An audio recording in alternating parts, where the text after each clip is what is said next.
All right, guys. Just a few words before we begin, guys. In case for those who don't know how the structure is going to be like, basically what I have done is I've prepared 18 questions. I've handpicked 18 questions that are most commonly asked from the students, right? Which I think is the most relevant one. I try to include as much drawing pictures as I can, because usually I notice that the students, when they are doing the past year papers, they'll always have a hard time understanding what to draw correctly. So I try to include as much drawing as I can. What we're going to do is we're going to do this whole 3 days. This intensive class. What we're going to do is we're going to do 10. We'll try to do like 10 minutes per question, and then follow up by a 10 minutes discussion and some information input to you guys, And then when I said that it's going to be 3 days, right? What I really mean is it's actually going to be 2 days. Why? Because I forgot that next week is Qingming, guys. I'm actually going to go back to Ipoh to pray to the dead. So next week, I don't think I'll be able to come. But the next following week, so meaning to say 26th that week, I actually cannot make it. So I'll only continue this on the 2nd here. Okay, so it's like Qingming time. So next week don't come, guys. And for those who are late or didn't come in time, then they are in for a surprise. 对，周六不对。什么？ Saturday? Saturday as normal, class as normal. Yeah, but no, I'm not going to replace it because I got something else to do after that. Okay. Anyways, guys. So anyways, what we're going to do now is, before we begin with each and every one of these questions here, I am going to give you guys a few things that I think you should know, right? Starting with the energy chapter here, a few key things that you should know is basically the forms of energy that are usually most commonly asked in your exam, okay? Every form of energy derives energy from the sun, except the three, which are the three that do not derive energy from the sun.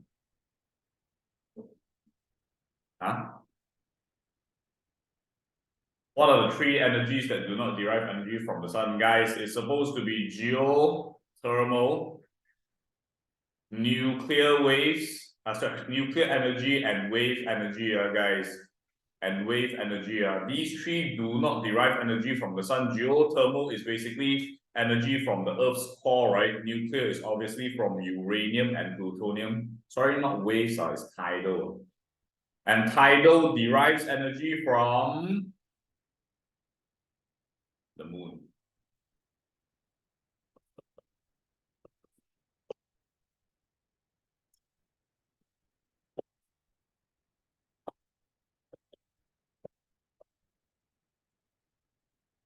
Okay, guys, these are the three energies that is always going to be asked in your paper too. You must know this.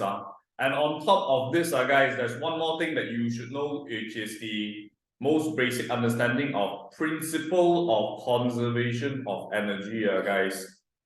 Do you guys still remember what's principle of conservation of energy? It basically states that energy cannot be created nor destroyed, right? Always replaced, always, what's it called? Transferred from one form to another. It's always transferred from one form to another. And I'll send you a video later just now. Right? It's the moon's gravity, to be more exact. Right? And anyways, for principle of conservation of energy, guys, the most common question that I see in your exam is basically always transferring from what energy to what energy? Good. GPE, gravitational potential energy, to kinetic energy here.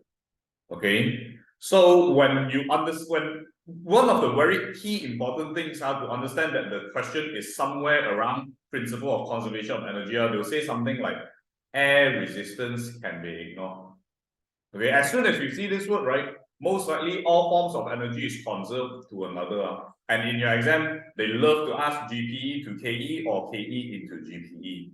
If it's GPE into KE, guys, then the formula is going to be mgh is equals to half mv squared. Right. If mgh is equals to half mv squared here, then usually a lot of students, they'll say, the question will be structured something like this. I'll say that, okay, right now I have a pendulum that is flying somewhere around here, okay, and it is exactly 1 meter, let's say 1 meter away from the ground. Then they ask you what's the velocity here? What's the maximum velocity when the ball is here right now? How do I do this question?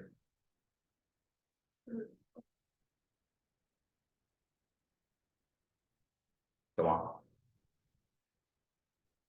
How do I do this question, guys? First and foremost, I want to ask, is the mass important? Do I need to know the mass of this object to do the calculation? Why not? Yeah, because the mass will cancel off each other, right? And when the mass cancels off each other, essentially, these are the only information you need to find here, right? How much is gravity? It's not considered all. For those who do not know until now, I've said this almost 1,000 times. Our gravity is supposed to be 9.8. They changed it exactly at your year, guys. So in your major exam will be the first time you use 9.8. I'm not sure how lenient would the mark scheme be, but I wouldn't put my bet on 10. I'll put my bet on 9.8.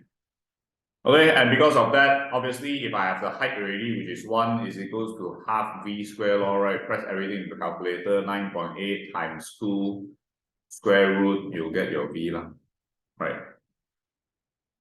You try to be funny, how I'm telling you 9.8, why you want to use 9.9? Why not use 10?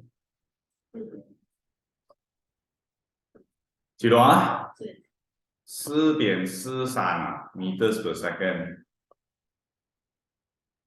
To my understanding is 9.8 So I don't know what the teachers have been teaching, but as when I check the syllabus, it's 9.8. I'm not exactly sure what they'll accept in the mark scheme as well, but I wouldn't put my bet on 10. For sure, I'll put 9.8, like almost 100%. Okay, so this is how you're going to do it. Hey guys, very important thing. A lot of students, they always forget this. They always think that, oh, teacher, but no math, how am I going to calculate this? There's more unknowns here. They will cancel off each other off. So it's actually not important. Okay? Nice. Anyone wants to copy anything of these down? If no, then please proceed to do question number 1 here, guys. You have less than 7 minutes before we proceed to the next question.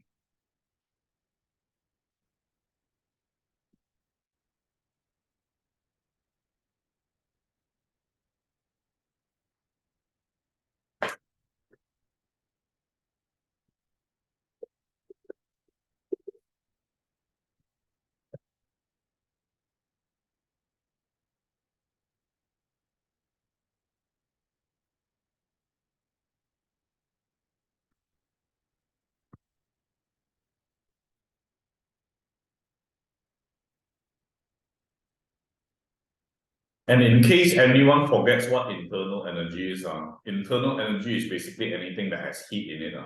For example, a hot cup of water would have been said to have internal energy, right?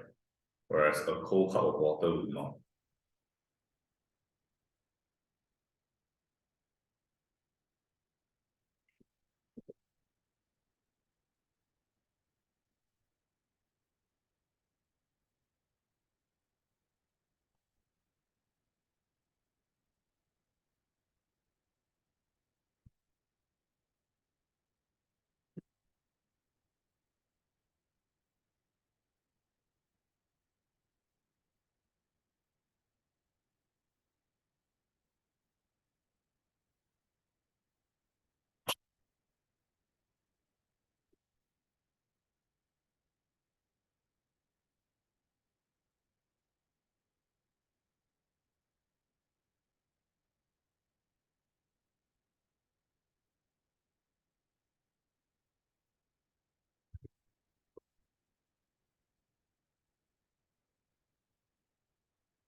Gravitational potential energy is moving at a horizontal height.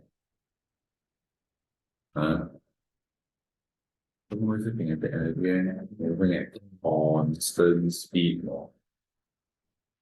You go read the question or not? It says which one increases. They definitely have gravitational potential energy. They have kinetic energy also. But which one is the one that increases, bro?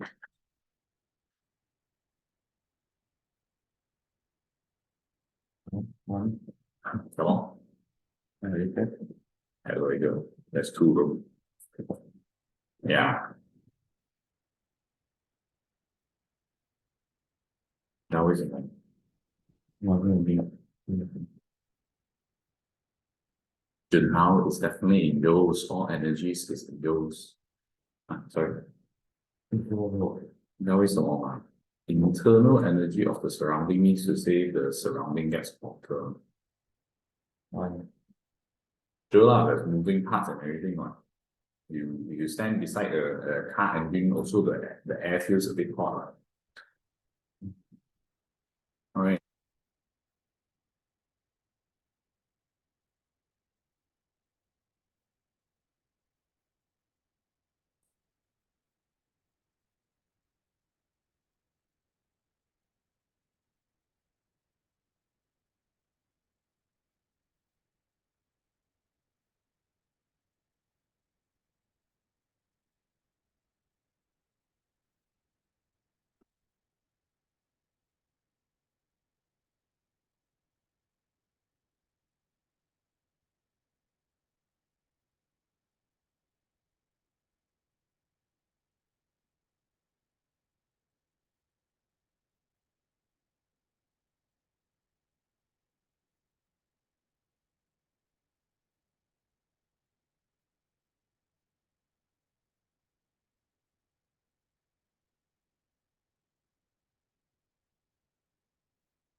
Sure, they say move from C to B. Is C to A or to B or C to what?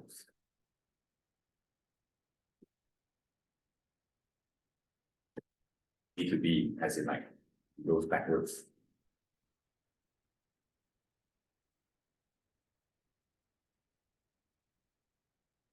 Oh, as in like, sorry, because it's moving this way, kind of goes like from here and come back here, I will assume. Actually, no, it already says that descends, right? So, sorry, let me clarify this again. It's moving this way, yeah.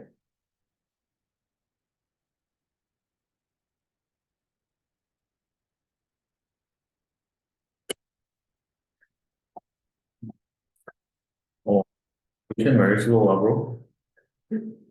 What's the formula? Oh, you don't know it's literally MGH 3 It's MGH, bro. How can you not know how to do this one? This is like literally 3 marks already.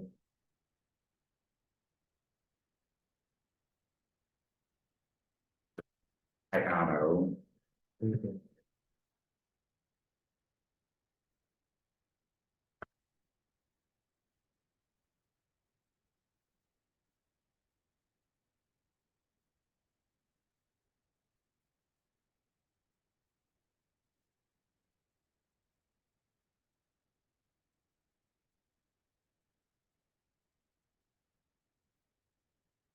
Okay, guys, due to the time constraint, you will not have enough time to complete it. For those who do not know, then you don't know already. Okay, if you look at this question here, guys, first and foremost, they ask you to place two ticks against the type of energy that increases as the cabin moves horizontally. Here. If you're moving horizontally, then will there be an increase in gravitational potential energy? There be? For sure no lah, right? Because there's no height gain, right? If it's moving at constant speed, will there be any increase in kinetic energy? For sure no as well. So anything here for sure no already. It's going to be these two as the final answers. Why? Internal energy of the surrounding means to say the surrounding gets hot, guys. The surrounding gets hot, that's why the internal energy increases, right? And the internal energy of the wire of the motor increases as well. Obviously, when there's friction, they are bound to get hotter, right? So obviously, these two are the answers. Then for this question here, for those who do not know, you better start doing your past year papers, bloody hell. This is literally calculating mgh only, because gravitational potential energy is supposed to be mgh, right? Which in this case here, you identify this as your m and this as your h. So it's basically 800 multiplied by 9.8 multiplied by 50, right? And from there, you press on your calculator, you'll get, how much will you get? 39200, is it? I don't know. Is it 39200? 39200 joules. Make sure you don't write more than 3 significant. 3 0. And oh, okay. 3020. 392000. Oh, okay. Minimum 2, maximum 3. Minimum 2, maximum 3, but you'll see most of the mark scheme is 2 significant figures. Either way is acceptable, but it has to be minimum 2, maximum 3. I like to do 3 because it's more accurate. Don't write anything else more than that. And finally, this last part here, which I want to explain a little bit. When they say explain the environmental and economical benefits, environmental means to say literally like how does it not pollute the environment, right? And economical benefit means to say in terms of monetary wise, how is it going to be beneficial? Guys, if you think about it, right, in terms of an environmental sake, guys, when this thing goes down, it's essentially harnessing gravitational potential energy to spin whatever motor that is here or here, right? And this is essentially like free electricity, right? If you ever ride onto all those electrical vehicles like a Prius or whatever, have you ever noticed that when they jam the brakes, they actually automatically charge the battery on, You know why? Because when the car is moving very fast, obviously it has kinetic energy already. When it jams the brake, the heat energy that is used to stop the car is actually fed back into the car engine here, So it's like a so-called free electricity kind of scenario, guys. And then obviously, when you don't need to burn more fossil fuel or coal to generate energy, then it's going to produce less carbon dioxide to the environment, right? So that's the environmental benefit. And in terms of an economical benefit, for sure, the cost of functioning the motor will be much less, because you have, once again, free energy being fed back into the motor, right? You can literally write anything, guys, with some explanation. Like, if you see here, definitely the electrical energy is generated when it descends downwards, right? And then, actually, they don't even care. Any sensible economical comment or any sensible environmental comment is acceptable, right? So if I were to write this down, I'll say something like, explain the environmental benefits. I'll probably say something like, it's just an example, guys. You don't have to follow exactly.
baseline stuff.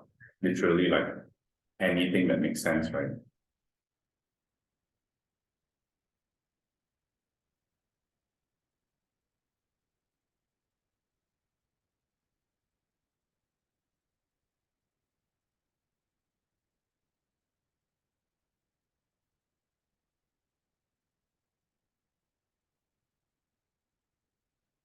Joe, that's an acceptable answer as well.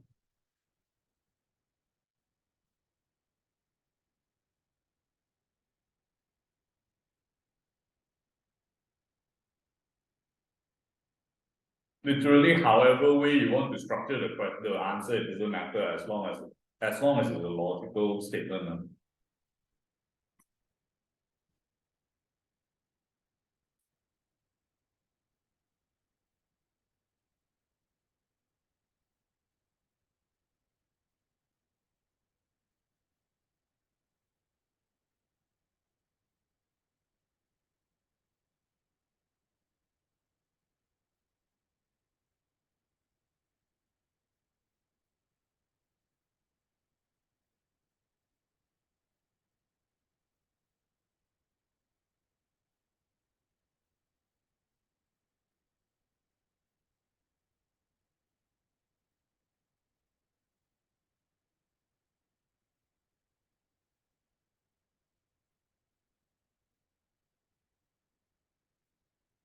Yes, Jen, you will get your marks from that. Okay. For those who have no questions, please start attempting question number 2 at the bottom.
Yeah. The next two forces acting. One is 15, no is 20. The maximum force I can get from the 20. Are you sure about that? 15. Yeah, the same direction. Okay, that's nice. Huh? Yeah. Specify as many different directions over.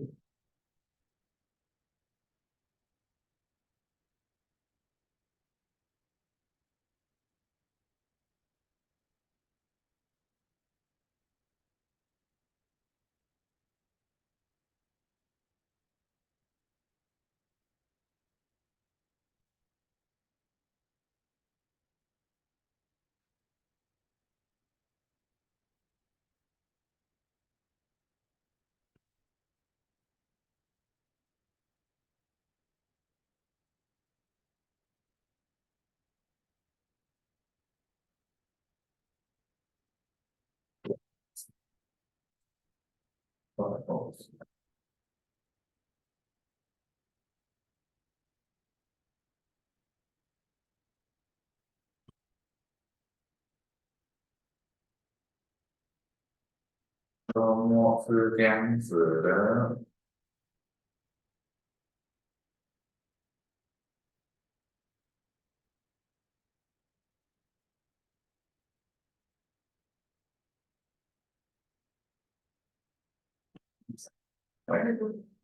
OK 啊，没回去啊，必须背完那个formula 的去写。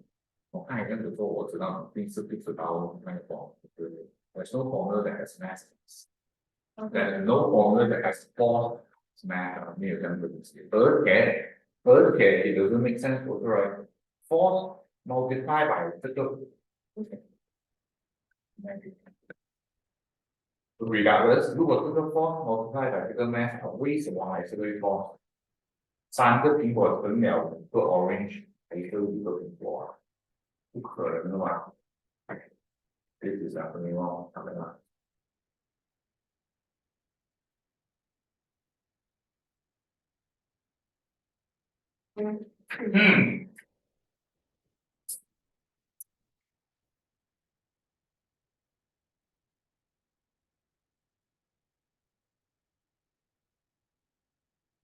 ？What's the formula, boys and girls? It's F equals to ma for those who do not know. A 就是 acceleration 哦。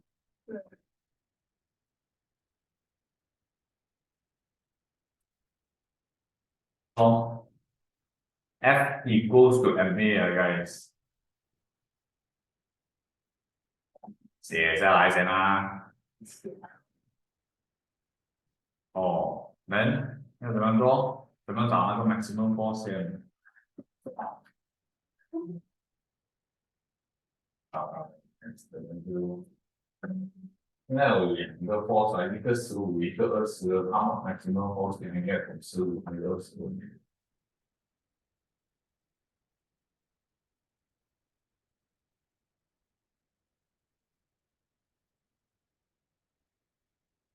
现在我有这个我又有这个我要跟acceleration 的这个我才会被 see you next year 聊了差不多。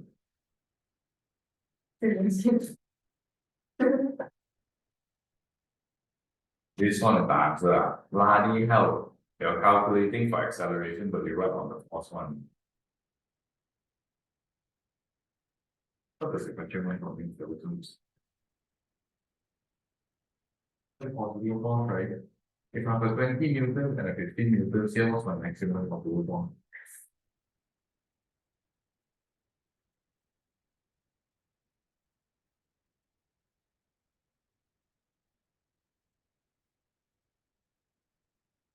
Then I have a 15 newtons. What's my maximum possible force from these two?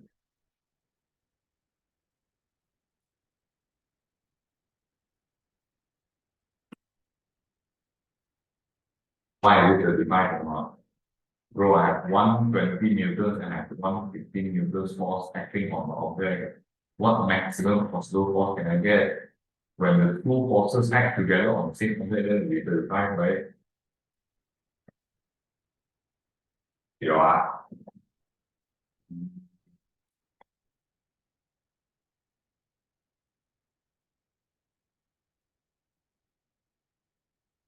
好。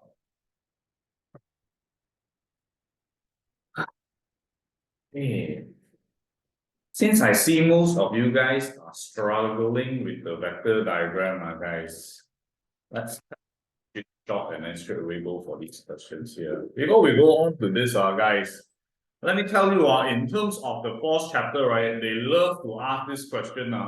Name the 2 conditions for an object to be in equilibrium. What are the 2 conditions for an object to be in equilibrium? Anyone online knows the answer?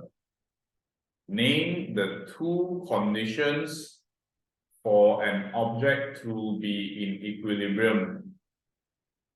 Very good, Tavish. The first one is no resultant force. Very good, Joe. And the second one is no resultant moments, guys. Very, very common question. In order for an object to be in equilibrium, is it 2L or 1L? Whatever. Okay, in order for any object to be in equilibrium, guys, feels like it's 1L.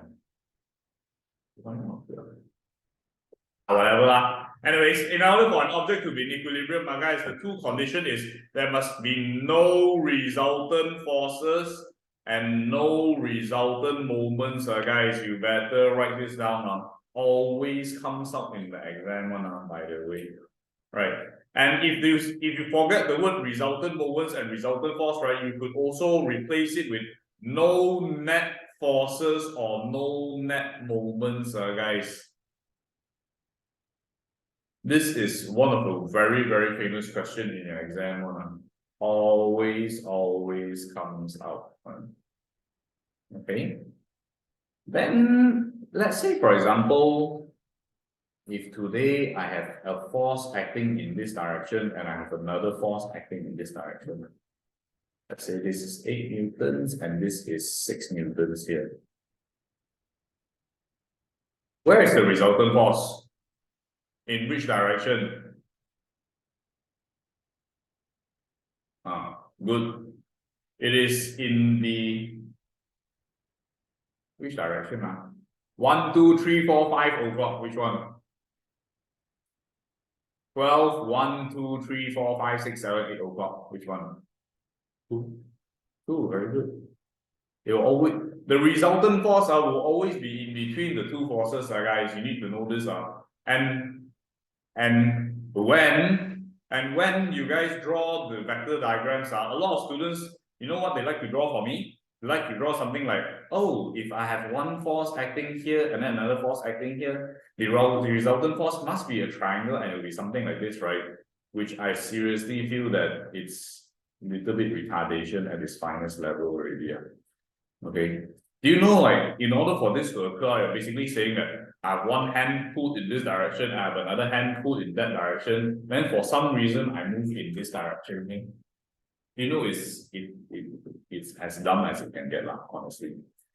So make sure that when you draw the vector diagrams, you're not only trying to make a triangle, you're trying to find a resultant force that is relatable to the two forces acting on it, guys. And thus, if you are asked to draw a triangle, you're supposed to make this the triangle here. You're replacing this 6 upwards to here, guys.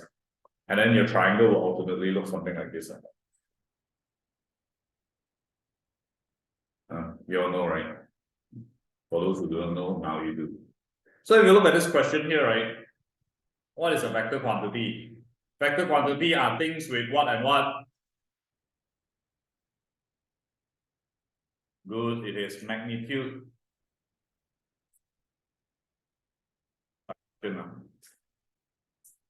That's why force is a vector quantity, right?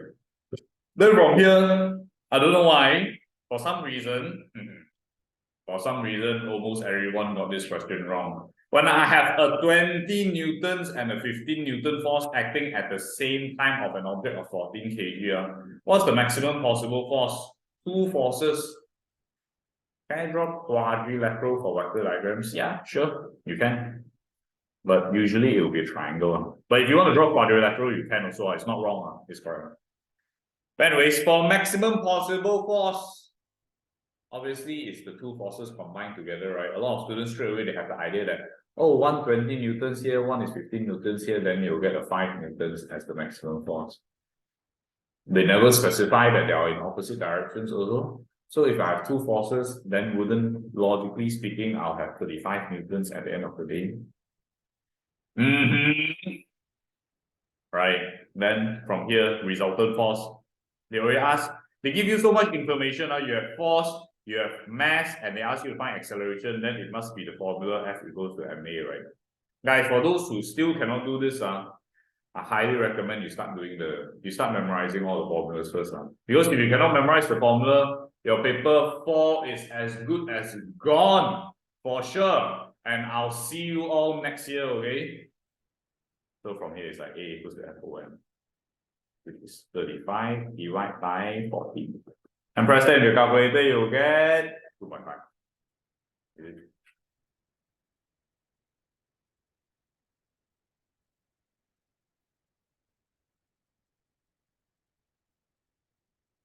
36.4. How do you get that, Joe? Maximum force due to what? What do you mean? How do you get 36.4? Seriously, I'm really confused right now. How did the 0.4 come to be also?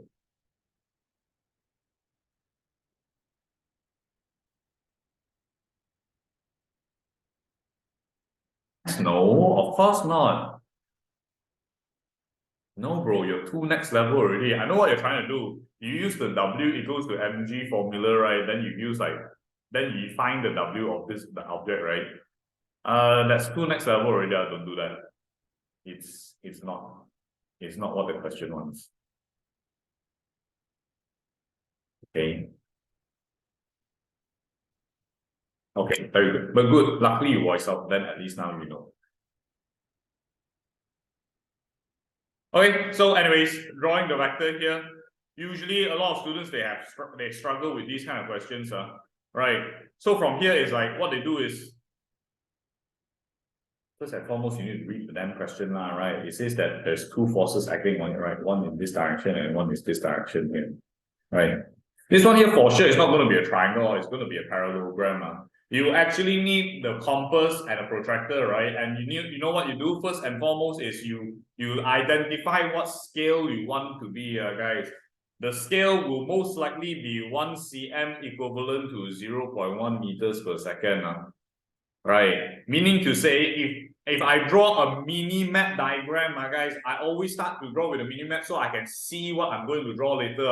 I'm going to have something like this, okay? This thing here is going to be 12 cm, right? This thing here is going to be like 8.5 cm. And then this here is going to be 180 minus 45 degrees, which is 135 degrees, meaning to say here will be 45 degrees, here will be 135, and here will be 45 also.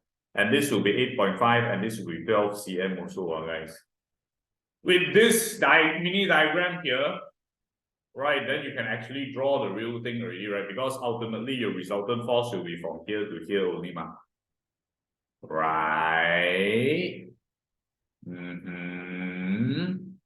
Then from here with this mini diagram, once you have that already, use your ruler, draw 8.5 cm, 12 cm here, right? Then 8.5 cm. Oh, sorry, make sure you measure the angles first. Make sure you measure 135, then 8.5 again after measuring the angles, then after that 12 cm again.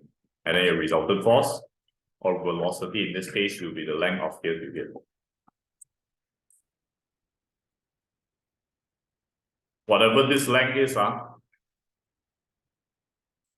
whatever this length is, that will be the answer, guys. Oh, very good. Joe, this is absolutely correct. But you might want to indicate the 135 degrees here. I think the answer is 8.5 also. Let me check. Yeah, the answer is 8.5. Very good. Joe has the correct answer already, guys. Let me send his wonderful answer to everyone to have a look.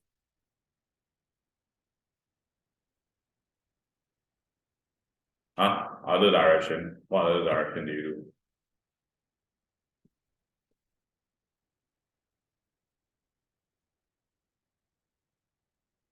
Janine, I think our diagram is a bit too small.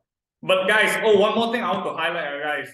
You know, whatever answer that they give you, whatever space that they give you here, you are expected to use at least 70% of it.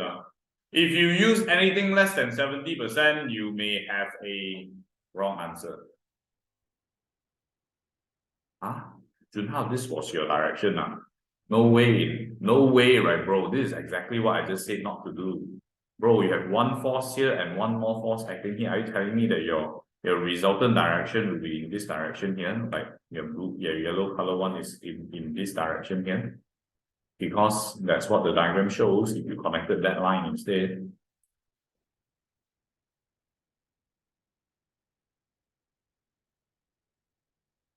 Yes, guys, but anyways, it's good that you all ask and clarify your doubts right now, because if you don't clarify it now, good luck also at the end. So if you have any so-called dumb questions, you better ask it right now. It's better that you ask it now and clarify it than you actually, fuck it up in the real exam. Mathematics. Here is 180 degrees, right? Here already 45, right? Here must be 35, right? Then after that, this here, this and this are parallel, right? So it means to say these two add together is 180 also, meaning to say if here is 135, here must be 45 already, right? Then repeat already, here is 35, and then here will be 45 also. You get it? Huh? Wait, what?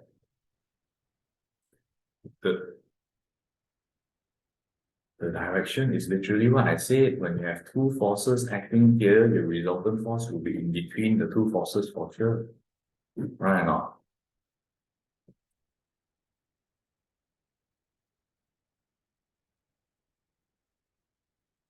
Is 0.84 counted? What do you mean? Is it acceptable in the range? Yeah, there's a range, guys. They accept anywhere from 0.83 to 0.87.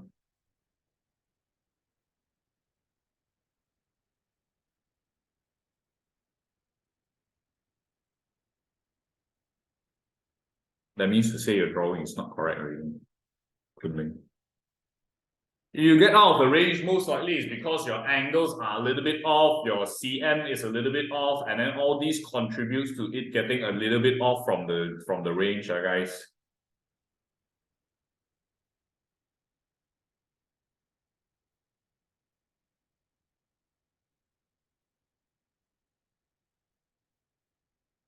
Bruce?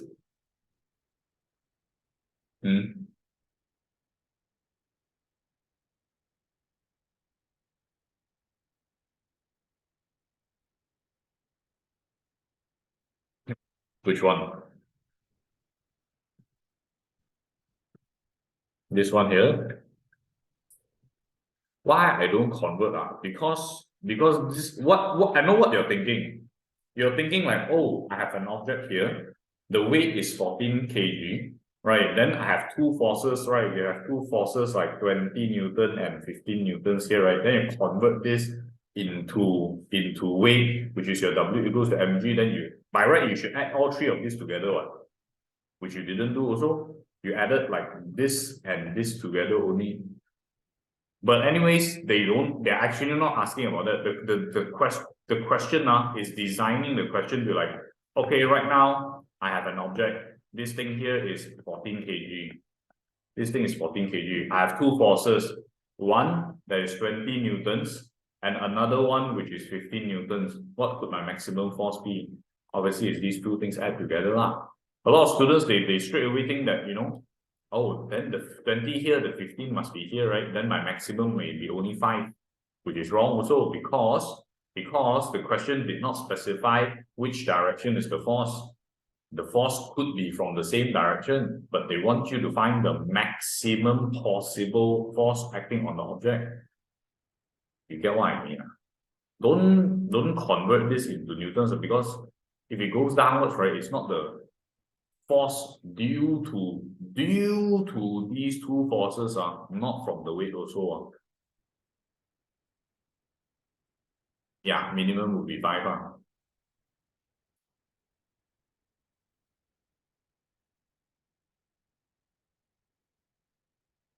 Okay, guys.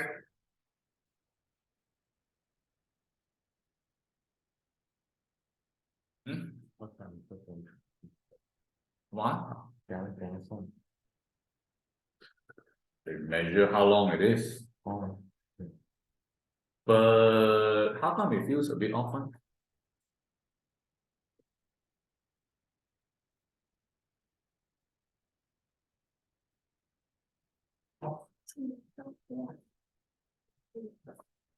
After you use 6.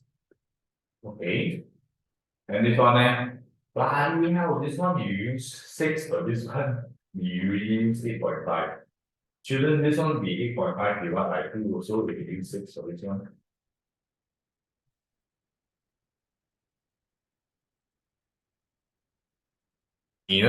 Why does it look a bit funny also? 没有 rule 没有 rule 是你改的咯。所以我觉得你 Q 我那个有诶。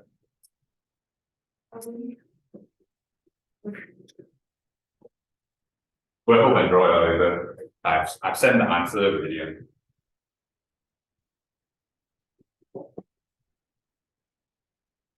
Okay, guys, for those who did not draw it, you can refer to Joe's beautiful diagram. It is absolutely correct already, guys. And the resultant force will be the one exactly in the middle. Oh, sorry, in this case, your resultant velocity.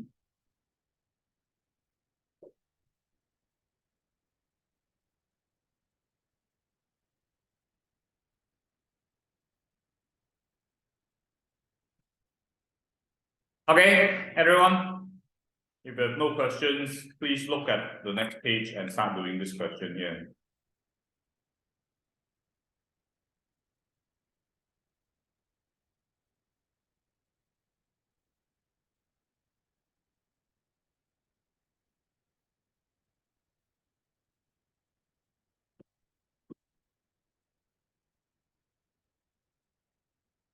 Okay, not too bad. There's some catching up to do. 开始做趴蟹了。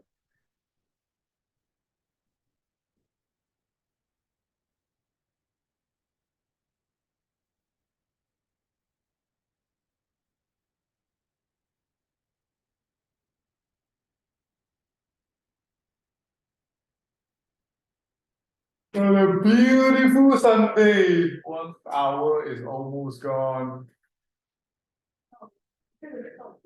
12点。啊？哦，OK， very good， 努力加油，不要放弃。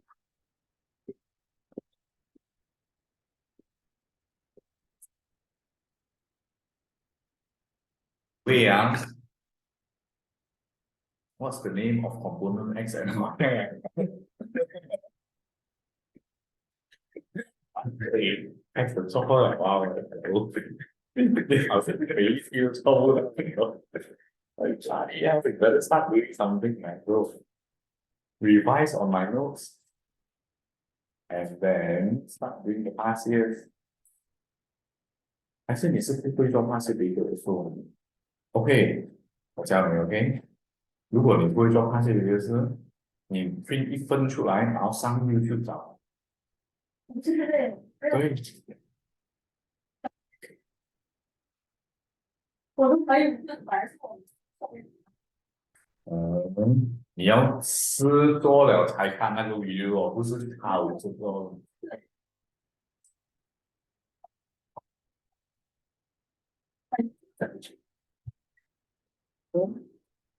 Memorize the formulas first 最重要。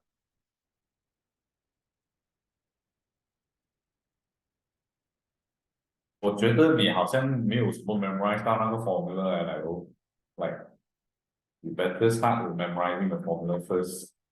Then once you memorize all the formulas already, you do the questions. 做多一轮呢？以前我小那时候也是做全部 past years 2个，就会好了。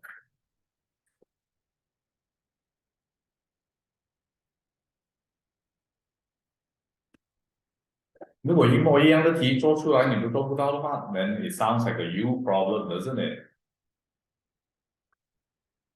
你要明白你才可以 move on 的，你知道吗？你不要来只是做 for the sake of doing it, you won't help them.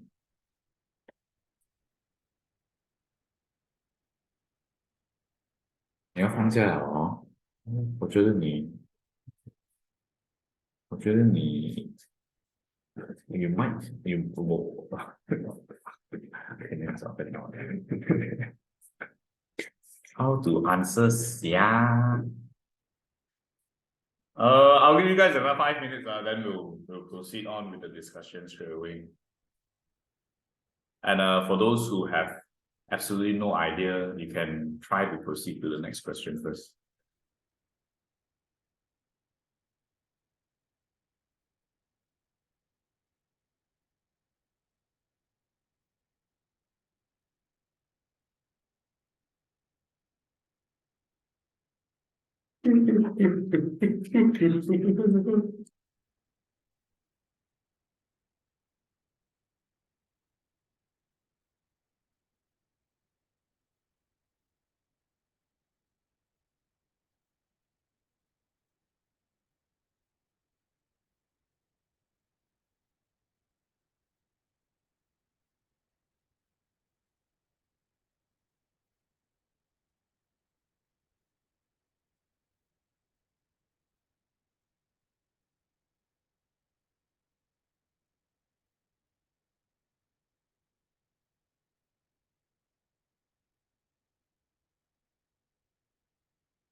I see you guys are really stuck with this question, but don't worry, it's because I picked the relatively harder questions.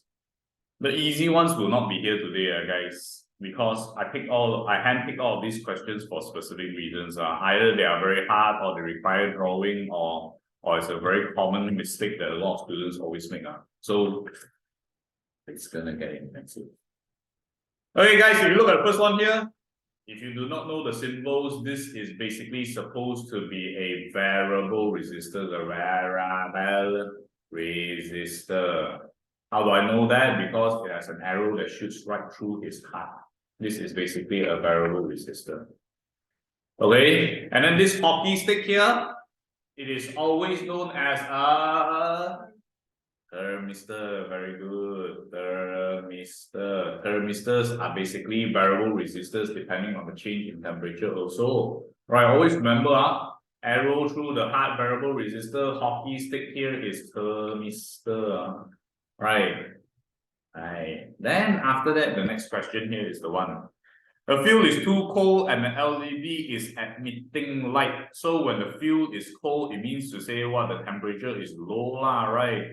When the temperature is low, the resistance is high or low? High, right? That means to say when the resistance is high, the voltage will be increased. Very good. And because this voltage is increased, this voltage is increased also. That's why it lights up now. Then it says that state and explain what happens in the circuit as the temperature of the field increases above TW. So if the temperature increases, what's going to happen is the resistance is going to drop more.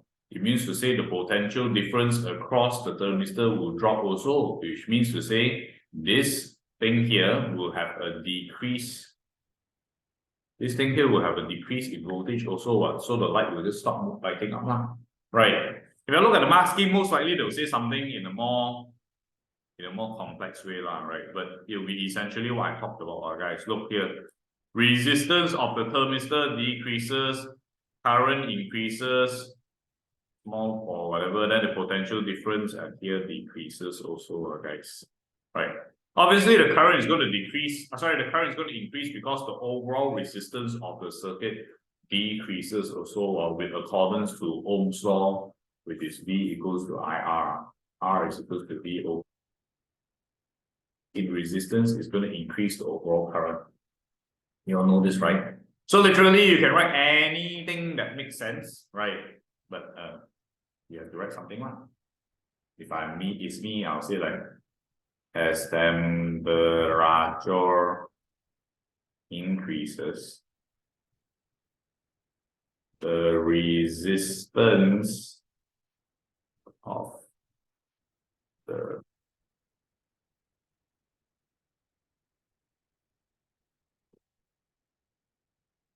circuit decreases.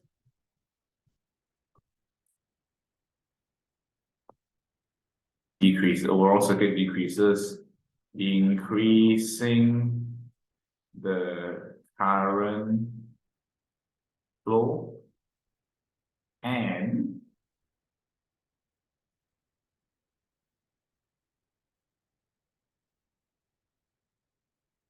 bring the potential difference across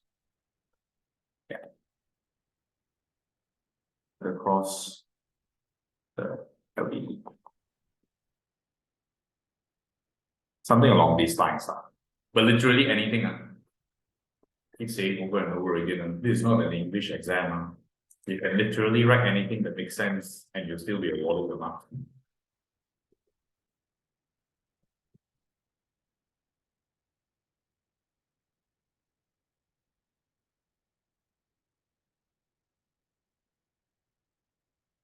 Okay. Then moving on to the next part. Figure 8.2, the LED is now parallel with the component X and component Y.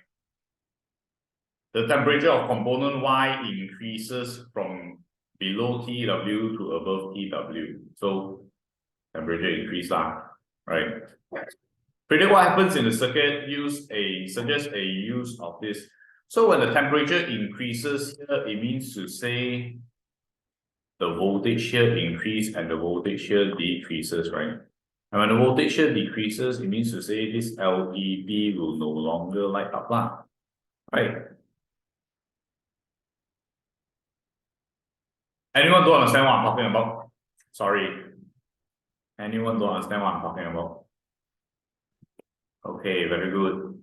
So first and foremost, they say that temperature increase right? So this is my first thing I write onto the diagram.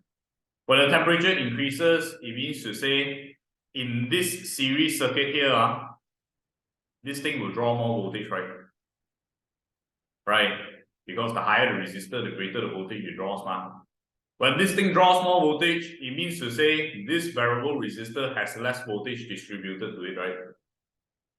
Right, because it's from the same source, man.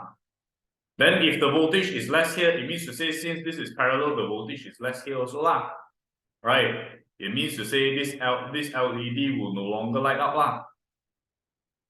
Does that make sense? Anyone? Yeah, everyone okay? Okay, so predict what happens in the circuit. The LED lights off.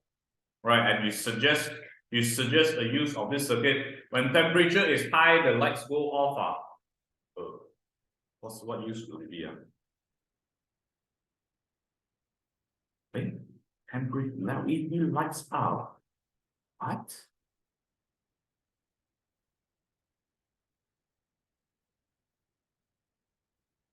It's the same question. Oh shit! I'm so dumb. Jesus Christ! Guys, I said the wrong thing. I absolutely said the wrong thing, guys. I totally skipped through the resistance part, guys. I skipped one step. Guys, let me rephrase everything again, guys. This is not the right answer. This was not the right thing I said just now. The temperature for sure increases here. Okay? And thermistors, they are inversely proportional to their resistors, right? When temperature increases, their resistance actually decreases. Right. And when the resistance decreases, this means to say that actually the voltage drawn here is decreased. When the voltage drawn here is decreased, it means to say this part here, the voltage actually increases. Right, which means to say this thing is actually going to light up because the voltage is high enough, then the light is going to light up already right now. So this thing here, it actually works as a fire alarm of some sort, right? Because when temperature is high, the lights go off and then you're like beep, beep, beep, beep, beep, beep. Right. So that's why it felt really weird. I feel like how come something is missing? It's supposed to use as a warning signal, right? So your prediction is you're going to say something like the LED lights up.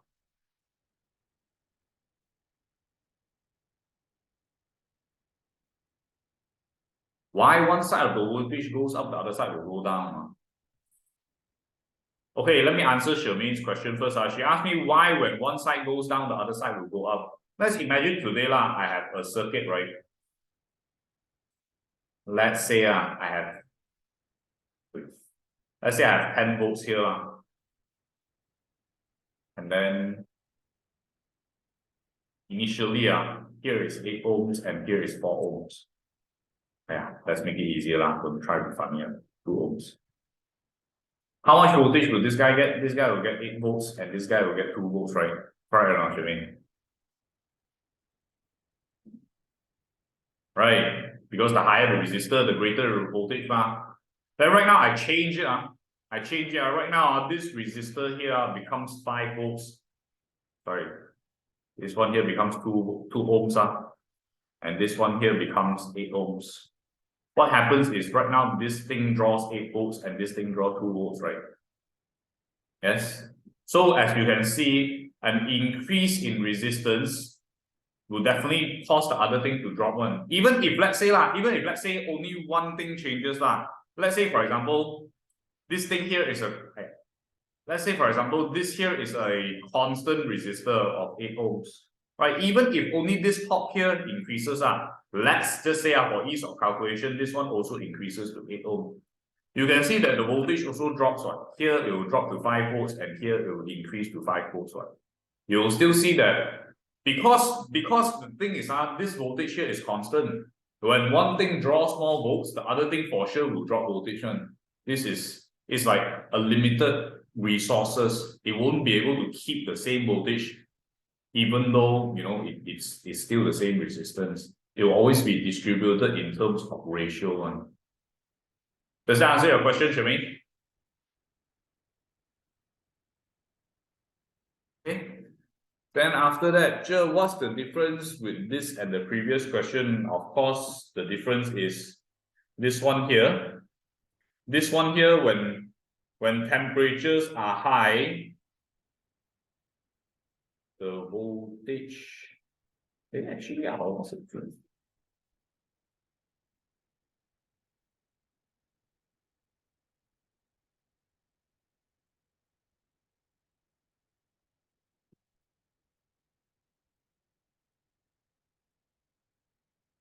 Okay, why can't they just click it here? Temperature high, resistance. Oh, this one was temperature. Oh, wait, this one is different. This one here, it starts off with temperature low. Joe, this one temperature low, then what was it? Then they increase the temperature, ma. Then when the temperature is high, the lights go off, right? Because when temperature is high, resistance is low and voltage is low, then the lights go off, ma. Can you see? This one here, initially it starts off with low temperature. Then it says that it increases the temperature. Then when the temperature is high, the resistance will be low, the voltage drawn will be low, and the light will just go off, ma. But this one here will be the exact opposite. This one temperature is high, resistance will be low. Voltage in this circuit here will be low. Means to say this guy here will draw more voltage, and draw more voltage means to say this thing will light up. Wow, what a long question. What is this? The temperature increases, the resistance of the thermistor decreases. This results in the potential difference across the variable resistor to increase, hence the LED lights up. It can be used to like a fire alarm. Oh, very good. Absolutely the correct answer. Yes, let me just post this so I don't have to type it again.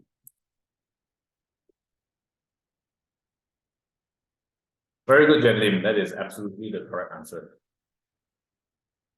Not fire alarm, you can say fire signal, fire alarm signal. Yeah, fire alarm signal. Because it's light, right? It's not sound. Alarm is a sound, right?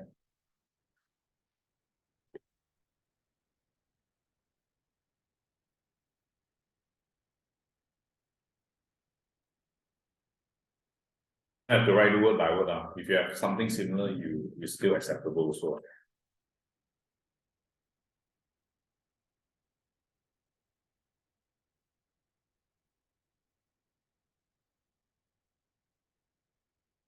How does resistance decrease when the temperature increases? It's the setup of a thermistor. A thermistor will always be opposite one. When temperature is high, the resistance will be low. Same thing for light-dependent resistor also. When light intensity is high, resistance will be low. They are always opposites of each other.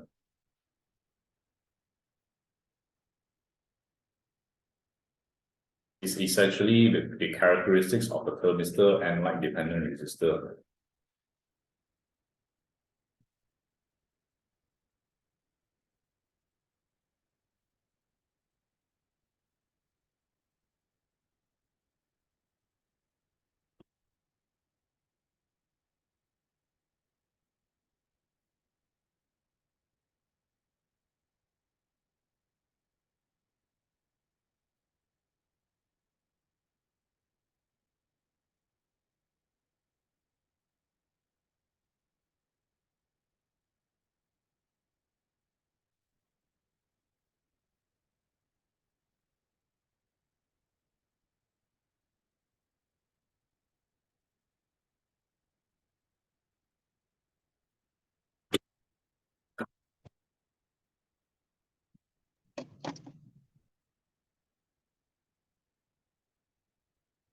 Gary, are you finally here already? Did you just join?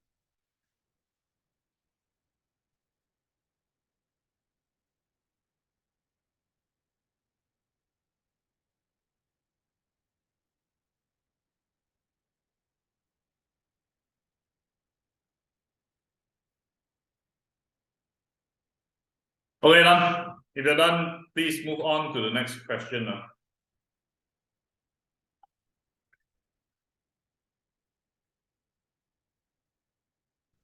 And be careful when you're calculating the half-life.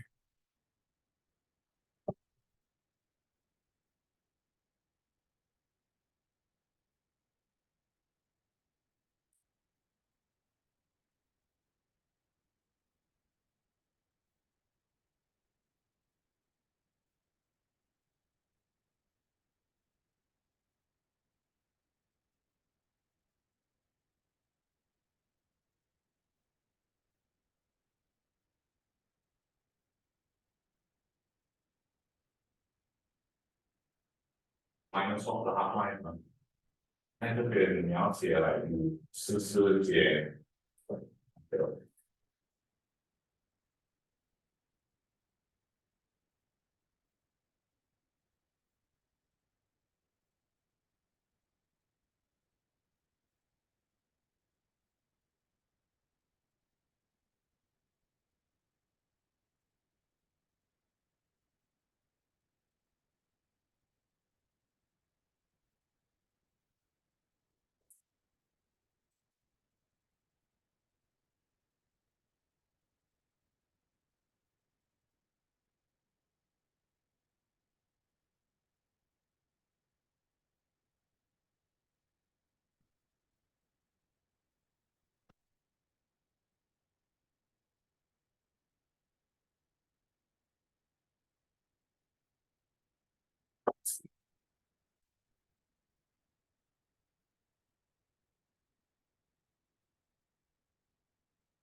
也有钱，对，好的，可以东西也这个不单纯是啊，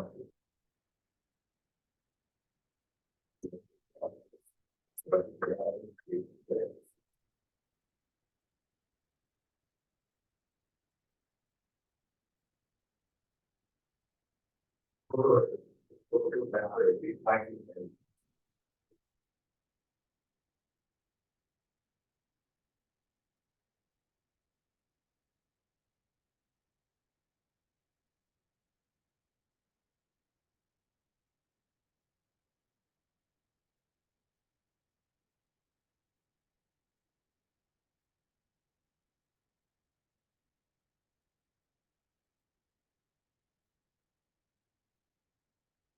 因为你 tension 你不知道 tension 就跟 force 一模一样啊，有个平等。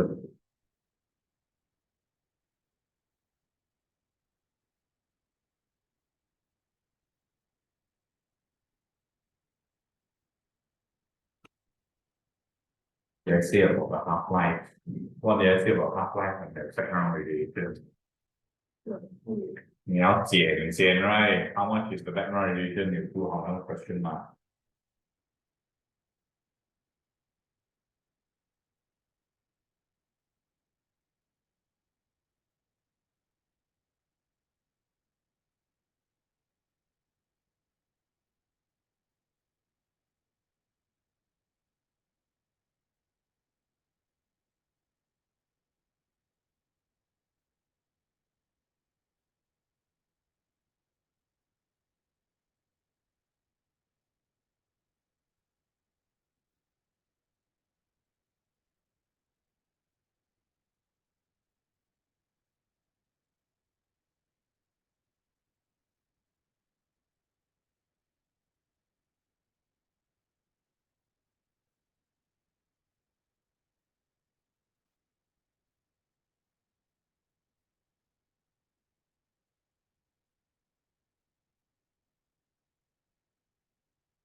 just to make sure the resources and background radiation. Where does background radiation come from? Alpha and beta is a form of radiation. Where does the background radiation come from? I put this in art already. I will put in my favorite.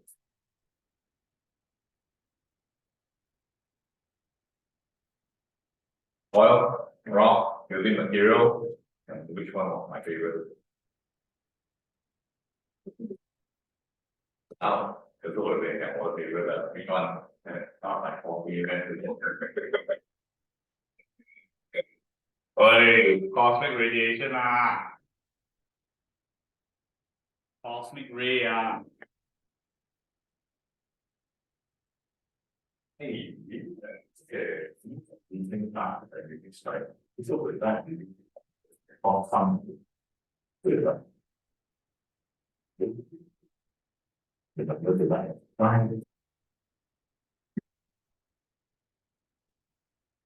think I was some of these have zero in the end.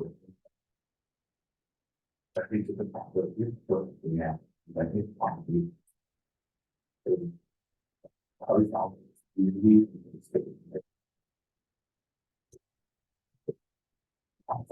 yeah.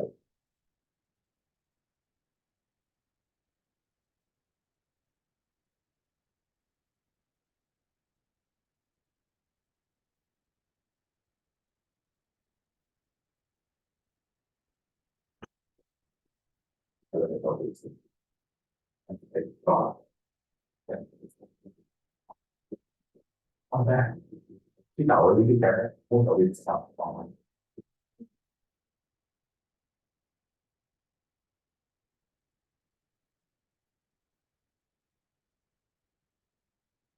Okay, done.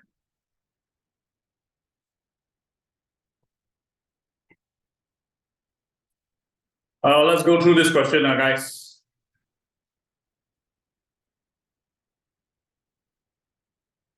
So first and foremost, they say state the value of this and that.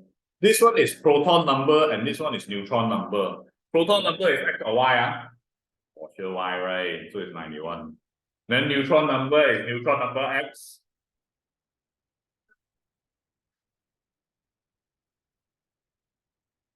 Very good. It's 234. Why? Because it's a nucleon number, right, at the top.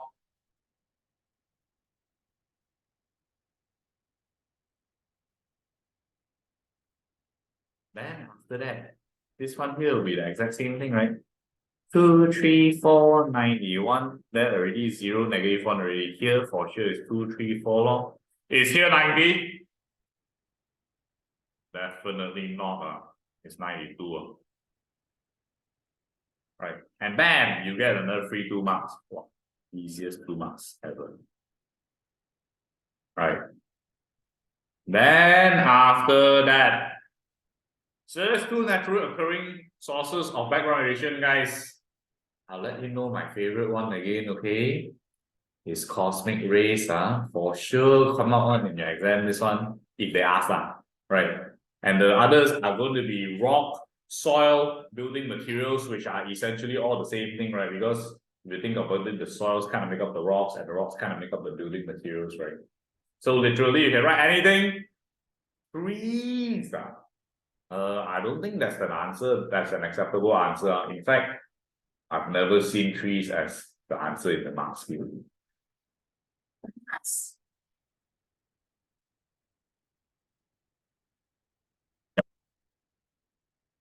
Don't write trees. Do not write trees. Does buildings and sunlight count? Jian-Lim, are you trying to be funny? Sunlight, no, not acceptable. Background radiation, we're talking about background radiation, is always going to be the 4 only, cosmic ray, building materials, soil, and rocks. And remember, my favorite is cosmic rays.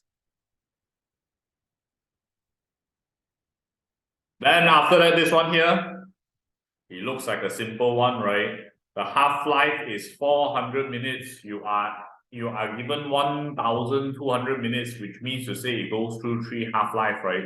It starts off with 544 counts per minute, but this is inclusive of the background radiation, which is stated here, guys.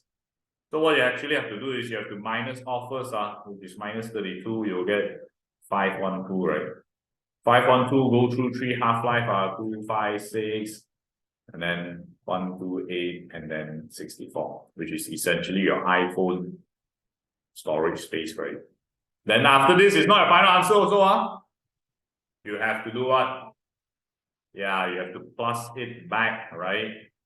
Because at the end of the day, your detector is going to read everything. And whatever units that they use, you better follow back the same units, is counts per minute. Okay.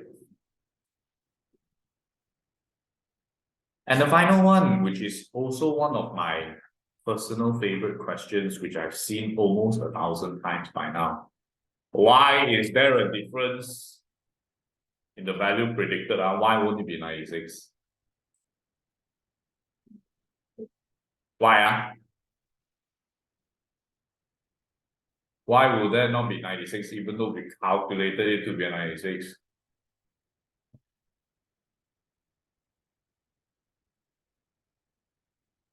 Good, because background radiation is randomized.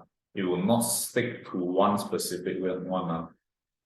Right, because background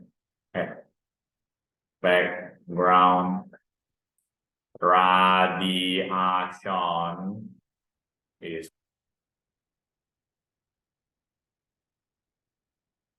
it fluctuates. Don't you divide it by 2? Divide what by 2? Why would I divide by 2? It goes through 3 half-life. Yeah, you can say background radiation is not constant. That's acceptable as well.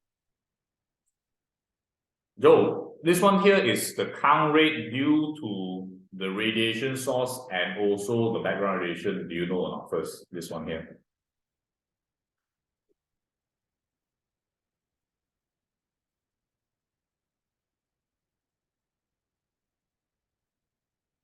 You there, Joe, my boy?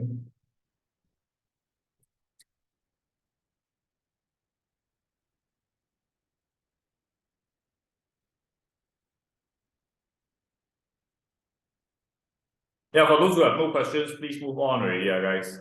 Do the next one, which is the bane of all students, the moment question.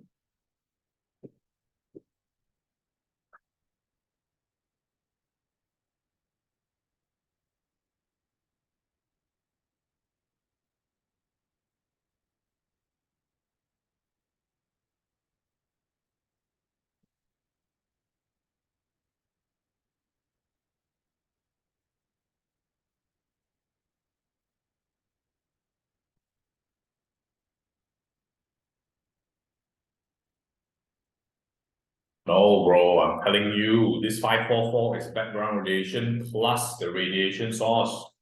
The background radiation is stated as 32 counts per minute, as you see on top here. So what you have to do is you have to minus them off first.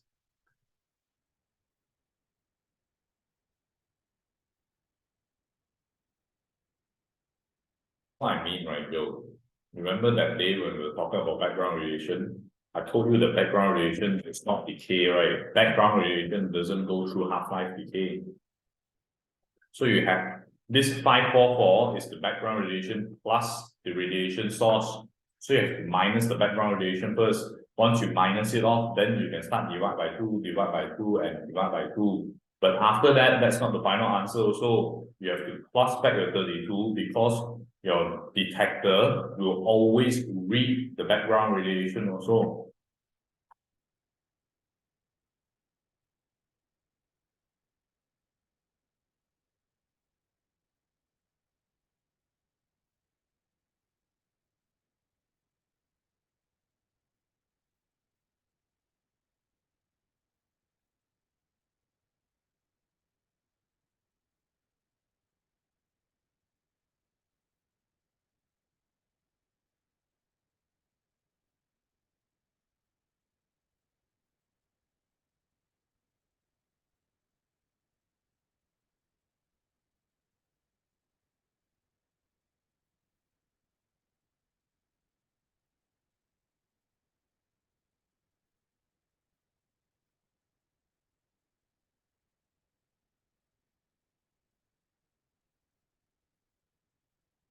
你们读书在学校读到几星期几啊？你们还上学 all the way，其实 study break，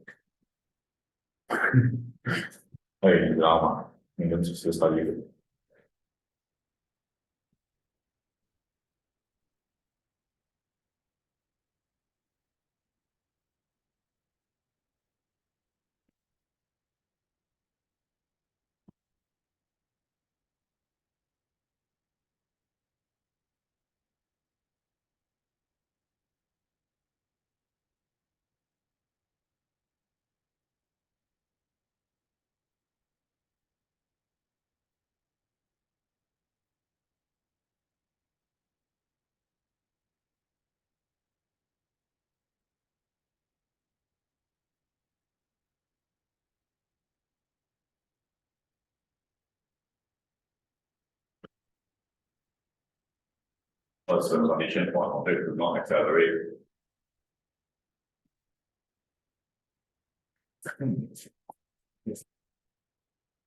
Please say here. Please say here. 这个你不知道咩？我 resultant forces 啊，我 resultant forces 啊，就不 accelerate 了哦，明白啊？我知道你是说你知道什么是 resultant forces？resultant forces 你知道吗？forces 你知道是什么？什么是 net forces？OK，就是多余出来的 forces。For example，如果有一个 object 在这边，我被 push 10个Newton在这边，然后 push 回这边，我 resultant force 是0。resultant force 是5啊。如果有 resultant force，这个 object 一定会 accelerate 的 right？就现在 in order for it to not accelerate，我这边要几咯？那15哦，15的时候就是说 I have no resultant forces right？再想这。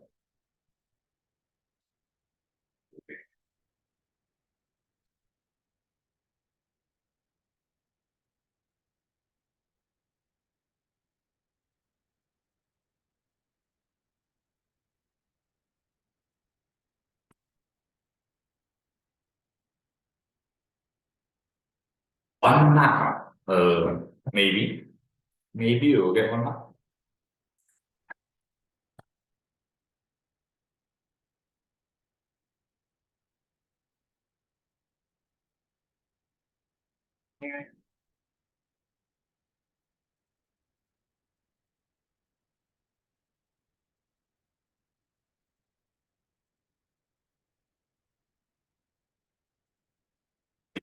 是昨日不在上，哪个店？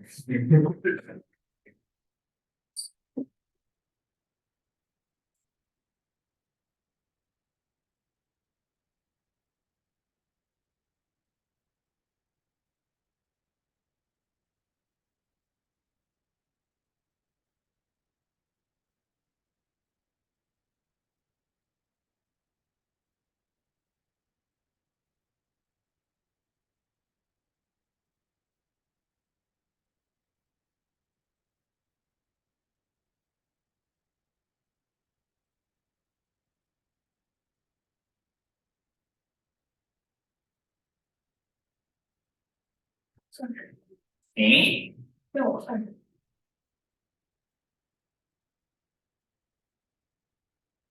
这样子。这个是一个好真的。如果我这个东西一边重一点的话，它一定会有这个，这个一边重一点，这边就有这个。就这两个一样，这叫什么？我刚刚才跟你讲了，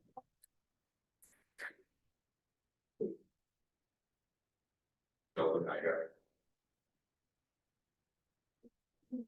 我遇到这部分啦，对啊。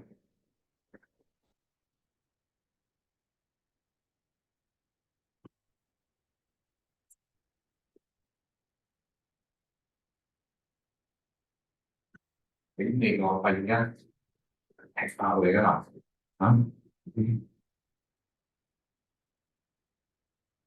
腳喺我的摩托上面一般我的有一圈上面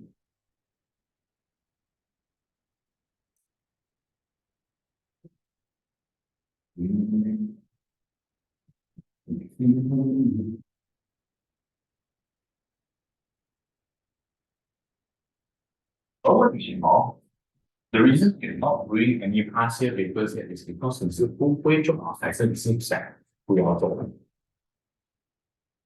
你都做。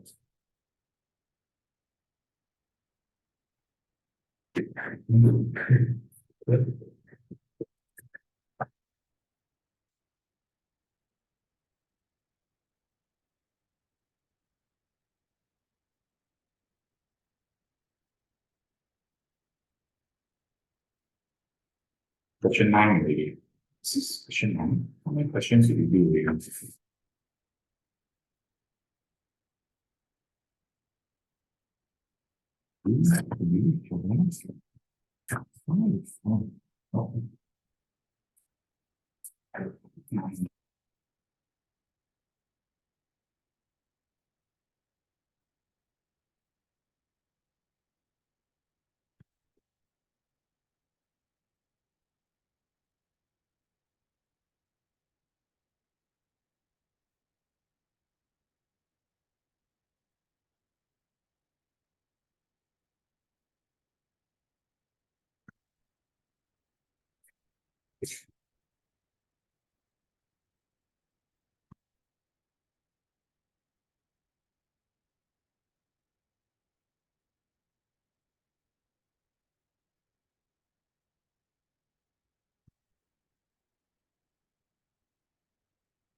Điểm là sẽ dạy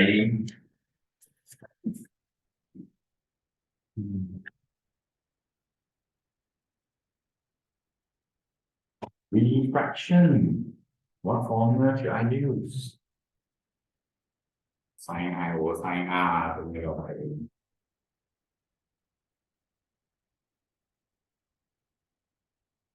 Okay, guys, without wasting too much time again, let's go through this question here.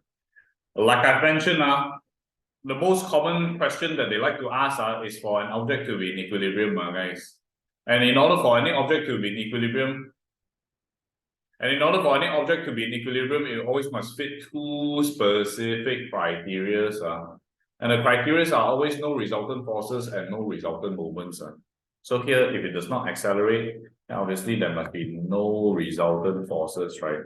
And here, if it does not accelerate, it does not rotate, it must have no resultant moments. A very standard question with a very damn standard answer, guys. Make sure you know this, then at least you have secured yourself once again 2 more marks. Okay?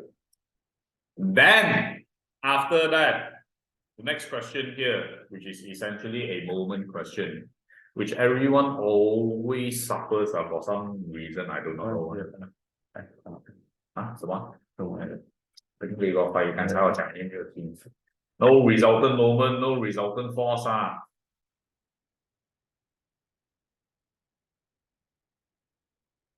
So you better write the full thing now because 等一下你回去你不记得了。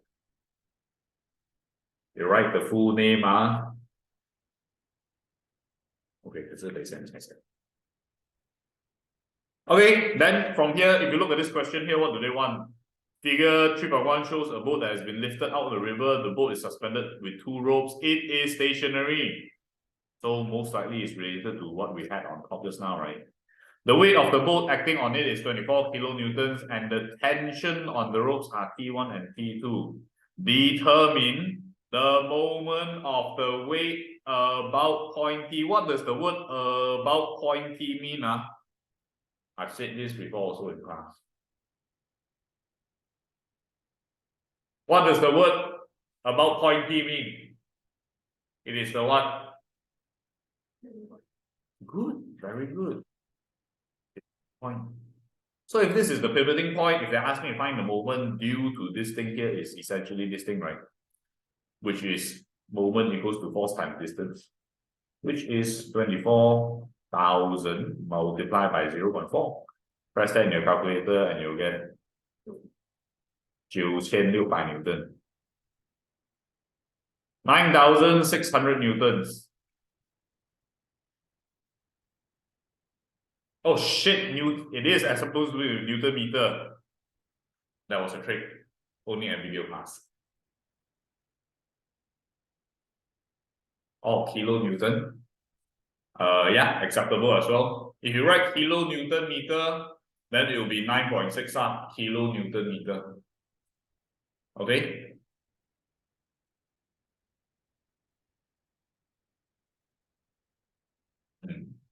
Then after that, they ask you for T1 already, guys. How do I find T1 here? What should I do?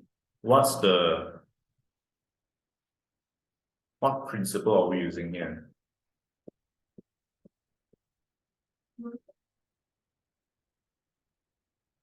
T tension 啦，这里啦。哎，这个的 tension 啊，我没有看那个照片啊。T 就是那个 tension 啊，还要你找这个东西啊。Right. So, what do you get for this one? Anyone got an answer? What do you get? 6 what? 16? 60 kilonewtons? 60 kilonewtons, that's not realistic. Let's say it's 60 kilonewtons, then wouldn't this thing be floating upwards already? Because there is a resultant force greater than the weight already. You understand what I'm talking about? So it's not it, right? It will most likely be Newton meter. It's not Newton meter. I'm looking for tension. Tension is measured in newtons. How much do you get?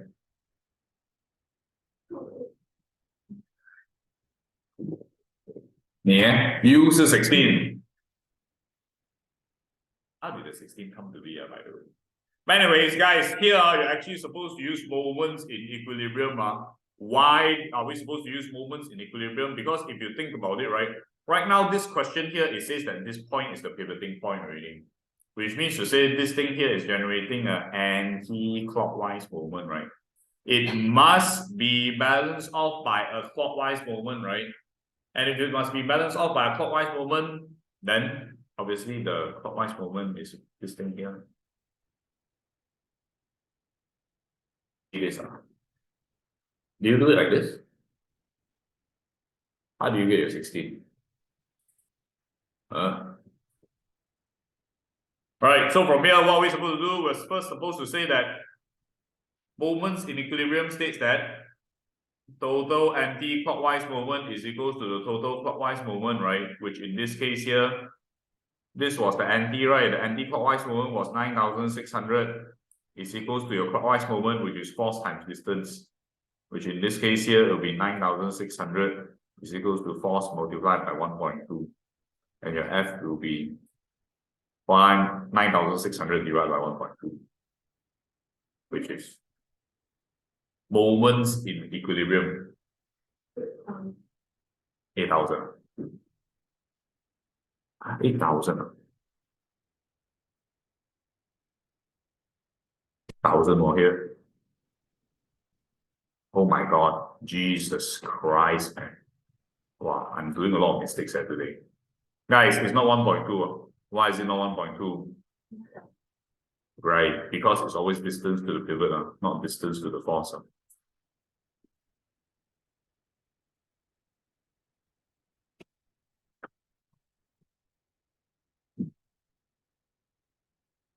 You say 6,000 just now. Hey, Jun, now you actually got the right answer, but the wrong units.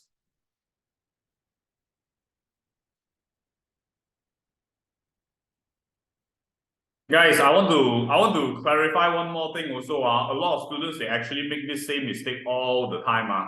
Because they are fixated on the number here already. They do not actually realize that it is always distance to the pivot.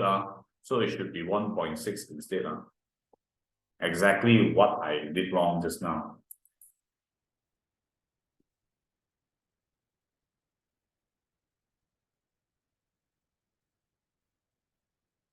Yes, Joe, my boy.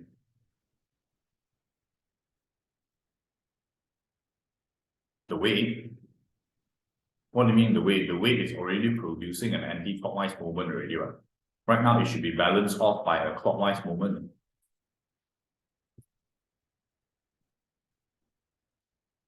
You know what I mean, right? This weight here is producing an anti-clockwise movement already. So this clockwise movement is balancing off the anti-clockwise movement. Shouldn't you add it on top of the 9,600? Why would I add it? If I add it, then the clockwise movement will be greater than the anti-clockwise movement already, which will cause it to spin.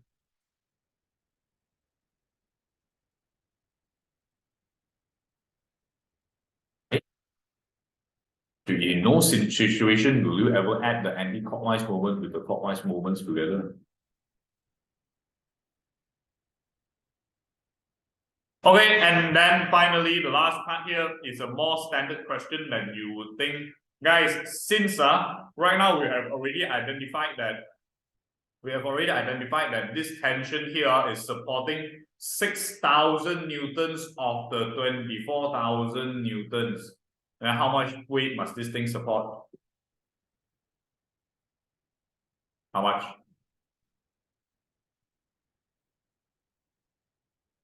This thing here is weighing 24,000 newtons.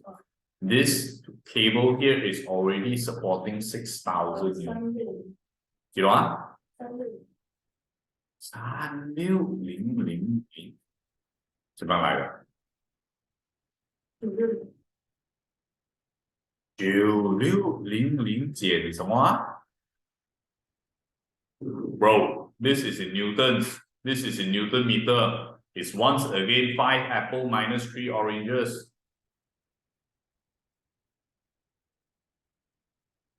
How much should it be? Yeah, it should be 18,000.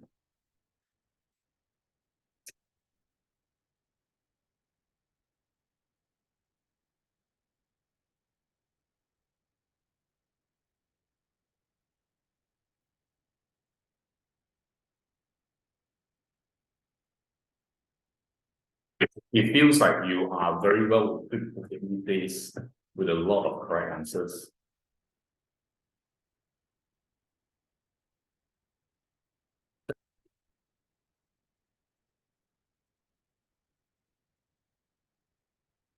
Okay, guys, last question before we end the day.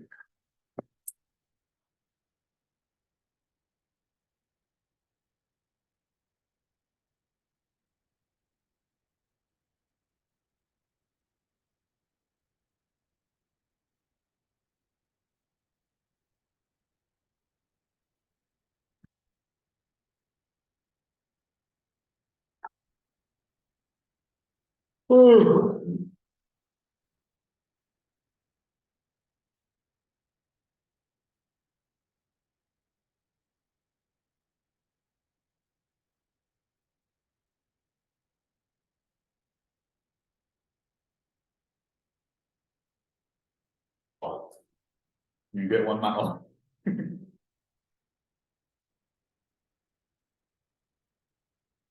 Don't add them together, man. They're not the same thing. Where do you get this 24,000? 24,000 is in newtons.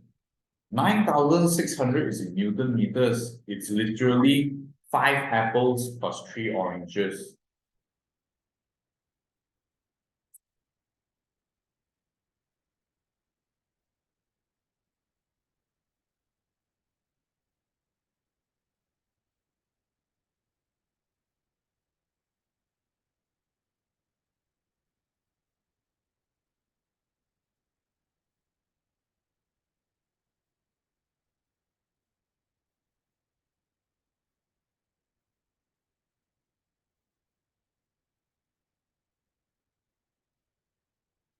Wow, you actually got everything almost correct except for the units.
对，可平窗。对，you know why？Cause 你的 line 会越来越散，越来越散。By right，你的 line 是要越来越靠近的。我不是教过你怎么样 cheat 的咩？On this kind of questions, what do you do with the golden moon?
Absolutely everything, right?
This chapter.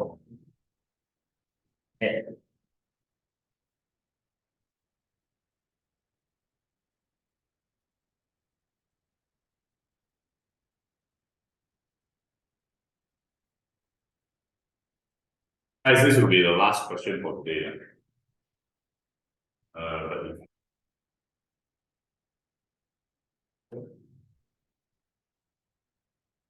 If you be good.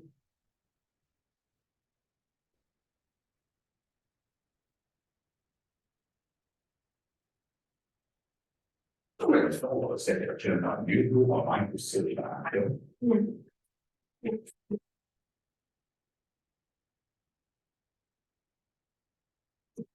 第二个是。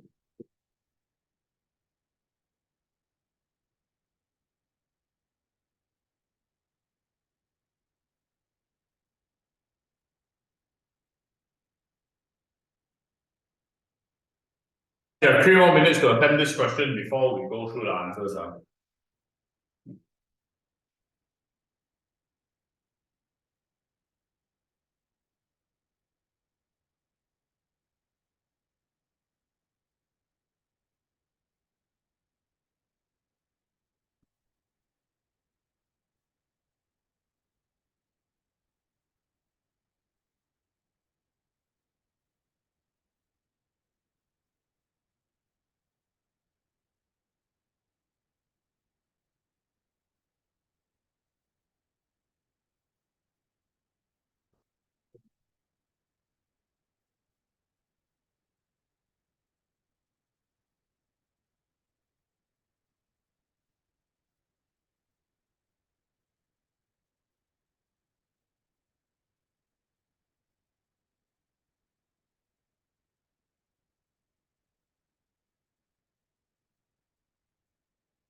No，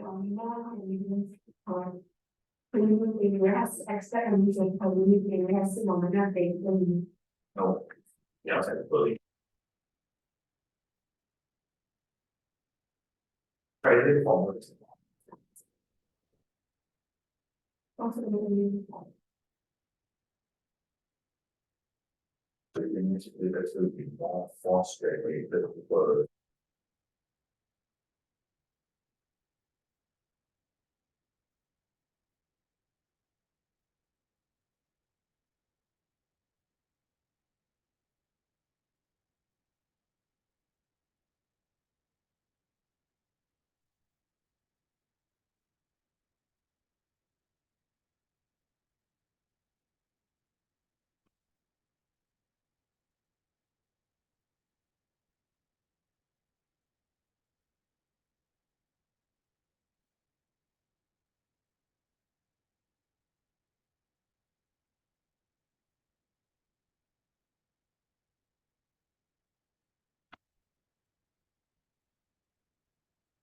Okay, guys, let's go through the last question so that you can go on with your day, guys.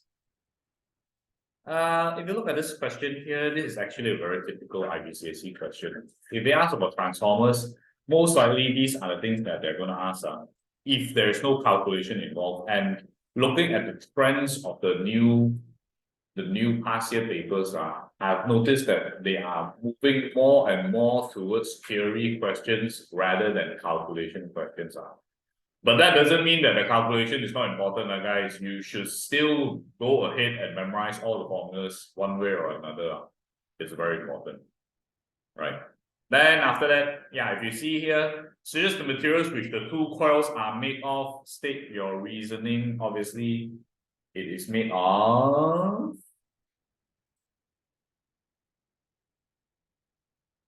coil wire. Copper, good. Why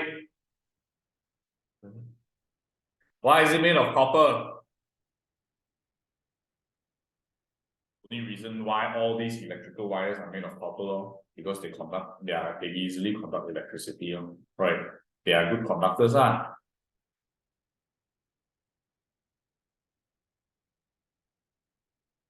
Oh, what does the word malleable mean again?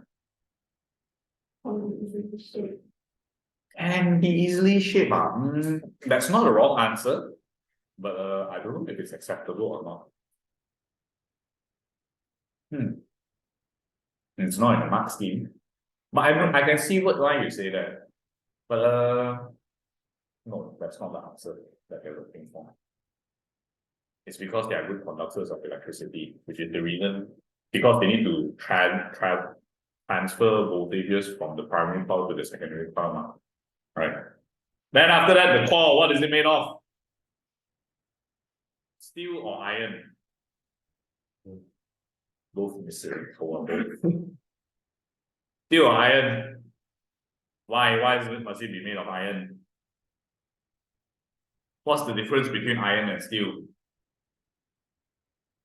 Yeah, because it is a soft metal, right? You can easily magnetize and easily demagnetize it up, which is what we want, right? Because the transformer, they have to keep on magnetizing and demagnetize, magnetize, demagnetize, and cut through the secondary coil, right?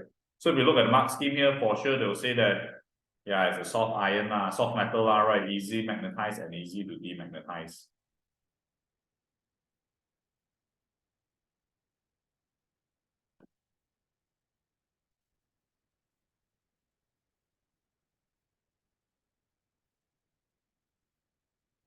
Please don't write short form when in the exam. I'm just writing it because I'm lazy, right?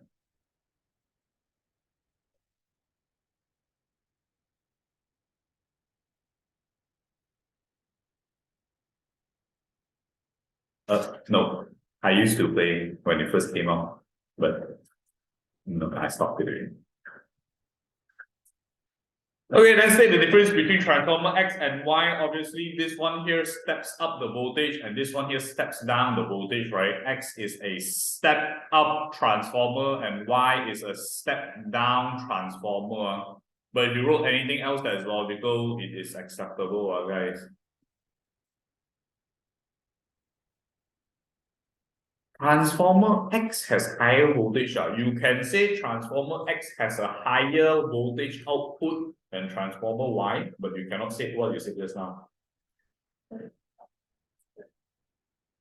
什么？ Step up. Oh, like step up transformer. Down transformer. No, good thing I wouldn't install the game just to send you Pokeballs, bro. Okay, and then this question here, which is very famously asked in the IGCSEs. They love to ask you this. Why do they purposely step it down just so that they can, step it up just so that they can step it down later on? What's the reason for it?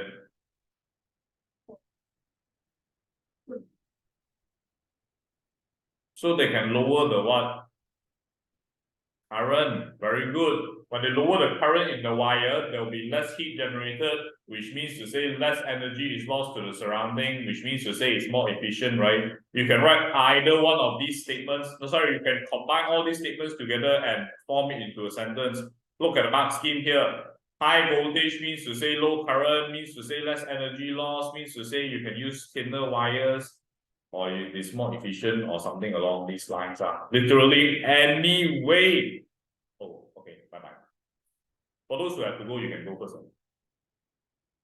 Any way you want to say it is acceptable, as long as it's a logical statement, you can structure it however way, but you must know the key thing is high voltage, low current, low energy loss, or less heat generated, and thus more efficient. In other words, you can use thinner cables. Can prevent wires from overheating. You can just say that it prevents too much heat generated in the wire, but generally it won't overheat one. I've never seen overheating in the mark scheme.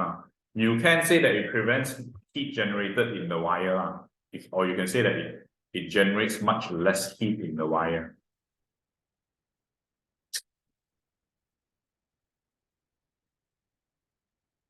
Okay, and then the final question. So that's why the voltage for use by a home is 240 volts and not much higher value.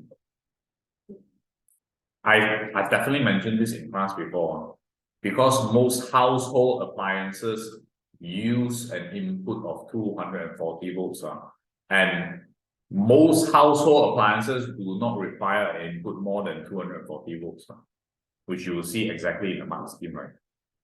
Oh, whatever I say for safer. But I've seen other answers here as well, guys. Most household appliances use an input of 240 volts, or most household appliances do not require more than 240 volts as input. Either one of it.